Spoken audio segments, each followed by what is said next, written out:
బావా బావా, స్వప్న నీకు స్పీడ్ పోస్ట్ లో సీలు కవర్ పంపింది.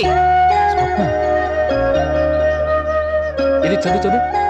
నో నో నో, ఇతరుల ఉత్తరాలు నేను చదవను. పైగా లవ్ లెటర్స్ అసలే చదవనని ఆంజనేయ స్వామి మీద ఒట్టు పెట్టుకున్నాను. సరే. ఎక్స్క్యూజ్ మీ, అంత ఫాస్ట్ గా తీసుకెళ్లిపోతున్నావు? కొంచెం స్లోగా ఆలోచించి చూడు. నీకు చదవడం వచ్చా? Do you know how to read? ఈ ఊళ్ళో 10th క్లాస్ చదివిన గ్రాడ్యుయేట్ నేను ఒక్కనే. నా మీద అలిగితే నీకే నష్టం. నా తెలివితేటల్ని యూజ్ చేసుకో బావా. సరే నువ్వే చదువు. ఏయ్, వాట్ ఆర్ యు డూయింగ్? ఐసే, నేనేమైనా ఈటీవీలో వార్తలు చదువుతున్నానా? ఇంట్రెస్టింగ్ గా చూస్తున్నావు. Get out. వాడేం తప్పు చేశాడు? నేనేమైనా తప్పులు చదివితే పసిగడతాడని. సరే చదువు.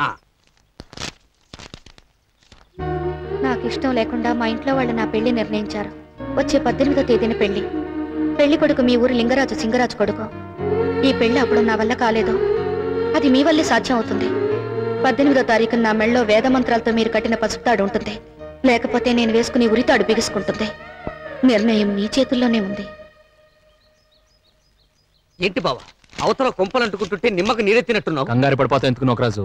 నేనుండగా స్వప్న మెళ్ళలో తాళి కట్టే దమ్మ ఎవడుకుంది? అయినా అలా కడుతుంటే చూస్తూ ఊరుకుంటానా?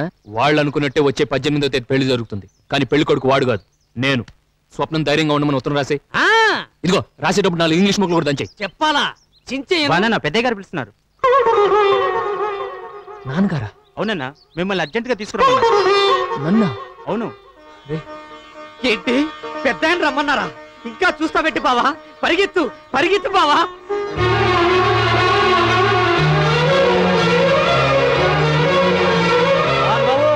ఎక్కడికంటే అడావుడిగా పరిగెడుతున్నారు? నాన్నగారు రమ్మని కబురు చేశారు, నాతో ఏదో మాట్లాడాలంట.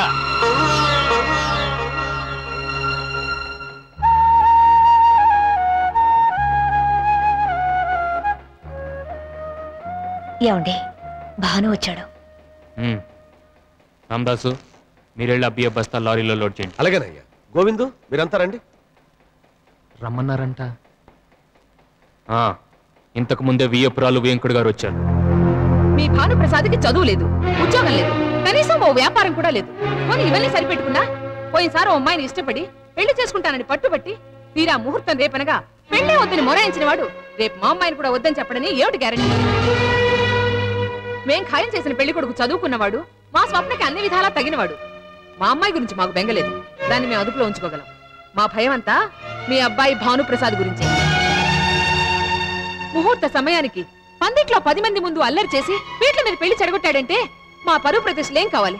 మేము తలెత్తుకుని తిరగాల వద్దా? వంశపారంపర్యంగా మన ఇంట్లో నుంచి మంగళసూత్రం వెళ్తేనే ఈ ఊళ్ళో ఏ పెళ్ళైనా జరగడం అనేది ఆనవాయితీ. కానీ ఈ రోజు మీ ఇంట్లో నుంచి ఒకరి పెళ్లికొస్తే మా ఇంట్లో పెళ్లి ఆగిపోతుందని ఒకరి చేత మాట పడాల్సి వచ్చింది. ఆ రోజు మాధవికి జరిగిన అన్యాయమే ఈ రోజు నా కూతురికి జరగొచ్చు కదా అని వియ్యపురాలు నిలదీసింది.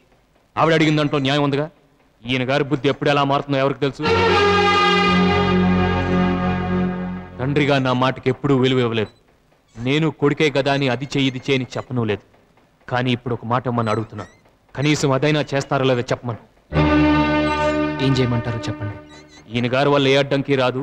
మీరు అనుకున్న అబ్బాయితోనే మీ కూతురు పెళ్లి జరుగుతుందని వియ్యపురాలకు మాట ఇచ్చాను. నా మాట నిలబట్టమని చెప్పండి. మిగిలిన కొడుకులిద్దరు నా వంశ గౌరవం కాపాడుతున్నారు. ఈయన గారి వల్ల పుట్టాడన్న సంతోషం తప్ప ఇంతవరకు ఏ సంతోషం లేదు.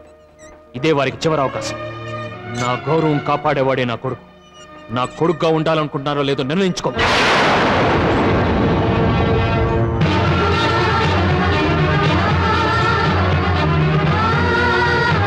నా మెళ్ళో పసుపుతాడా ఉరితాడా మీరే నిర్ణయించండి. నా కొడుకుగా ఉండాలనుకుంటున్నారో లేదో నిర్ణయించుకోమని.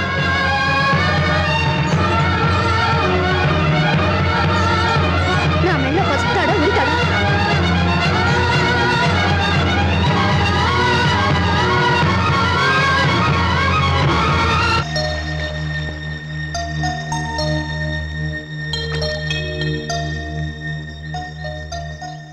చూడు బావా, మీ నాన్నగారి సంగతి నీకు తెలియందే ఉంది. మొదట కోపంతో కసుమంటారు. పసుపట్టలతో పూలదండలతో వచ్చిన మీ ఇద్దరిని చూసి కరిగిపోతారు. నీ మొహం చూసి కాకపోయినా ఆ అమ్మాయి మొహం చూసైనా మనసు మార్చుకుని మీ ఇద్దరిని ఆశీర్వదిస్తారు. భగవంతుడికి అభిషేకం ముఖ్యమే కాదనను, కానీ ఆకలిగా ఉన్నవాడికి దాహం తీర్చడం అంతకన్నా ముఖ్యం. మీ నాన్నకు తగ్గ కొడుకువని ఎప్పటికైనా నువ్వు నిరూపించుకోవచ్చు. కానీ ఇప్పుడు తాళి కట్టకుండా అమ్మాయిని వదిలేశావంటే మళ్ళీ నీ దాన్ని చేసుకోలేవు. ఇంకా ఆలస్యం చేయకుండా బయలుదేరు బావా.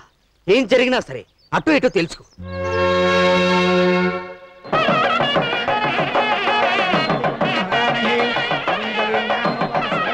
మంత్రాలు కాస్త గట్టిగా చదవండి. ఆంటీ స్వప్న రెడీ అవ్వట్లేదు. ఏమిటే నీ తల బిరుసు? పట్టు చీర కట్టుకోను, నగలు పెట్టుకోనని మారం చేస్తున్నావట. నువ్వే ధైర్యంతో ఇలా ముందుకేస్తున్నావో నాకు బాగా తెలుసు. నువ్వెంత ఏడ్చి మొత్తుకున్నా ఆ భానుప్రసాద్ ఇక్కడికి రాడు.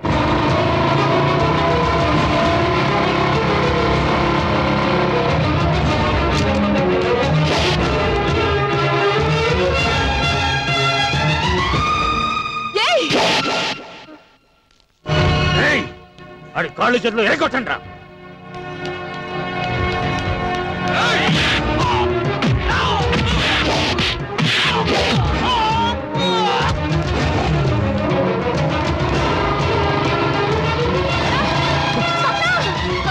ఏమిటండి అలా చూస్తూ నించున్నారు? రాయి దద్దమ్మలారా, వెళ్ళి వాడిని చిత్త కొట్టి ఆ పిల్లలు లాక్కరండి.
ఆ భానుగాడు మన కళ్ళల్లో సెంటు జల్లి ఆ పిల్లని లేపుకుపోతాడా? తందలోని వాడి శవం మీద సెంటు జల్లకపోతే నా పేరు లింగరాజు సింగరాజే కాదురా. ఓం మాంగళ్యం తంతు నానేనా మమ జీవన హేతునా కంఠే బధ్నామి శుభగే త్వం దేవ శరదాం శతం.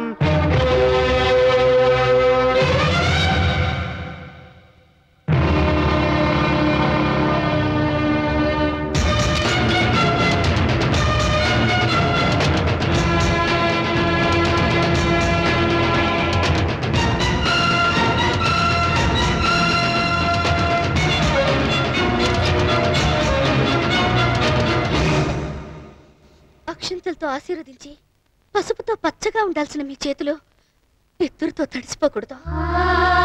ఎంతో మంది ఆడపిల్లలకి మీ చేతులతో మంగళసూత్రాలు దానం చేశారు. అదే చేతులతో ఈ రోజు ఆడపిల్ల మెళ్ళో పసుపు తాడు తెంచుతారా?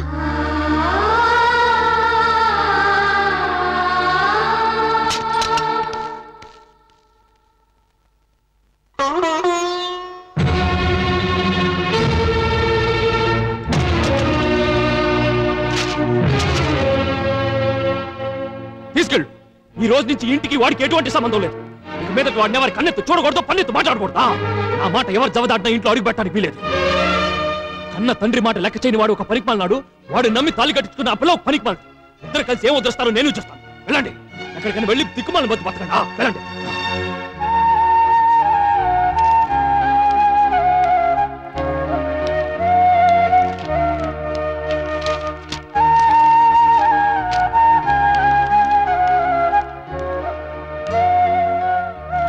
నేను గౌరవించే వెలకట్లేని ఆస్తి మీరుండగా ఈ ఆస్తులన్నీ నాకెందుకు?